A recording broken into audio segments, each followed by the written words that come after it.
ইন্টারনেটে কত দেখেছি যে বাচ্চারা তাদের মায়েদের মুখের মধ্যে ফেস প্যাক দেখলে কত কাঁদে, কীরকমভাবে একটা রিয়্যাক্ট করে। কিন্তু আমার ছেলের ক্ষেত্রে তো দেখছি একেবারে উল্টো। প্রথমে যখন ফেস প্যাকটাকে মাখার পরে ওর সামনে এসে আমি দাঁড়াই, তো ও আমাকে ঠিক এই রকমভাবে অবাক হয়ে দেখে। অবাক হয়ে বেশ কিছুক্ষণ দেখার পরেও ও খুব একটা বেশি ও চোখ সরাচ্ছে না। আর যেটা এক্সপেক্ট করেছিলাম যে ও কাঁদবে, সেরকম কোনো কান্নাকাটিরও আমি ওর মধ্যে কোনো সিন দেখিনি। কান্নাকাটি তো ছেড়েই দিন, ও তো উল্টে দেখছে হামাগুড়ি দিয়ে আমার কাছেই চলে আসছিল।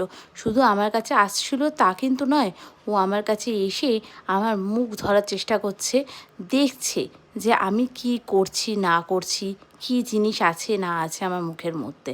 আর দেখুন, এই দিকে তো আমার দিকে তাকিয়ে তাকিয়ে পুরো হাসছে, একবার করে ভিডিওর দিকে তাকাচ্ছে আর একবার আমার দিকে তাকাচ্ছে, আর তার উপরে আবার হাসে। কাঁদে তো না, আবার হাসে। আর এই দিকে আবার হাত দিয়ে ধরারও চেষ্টা করছে।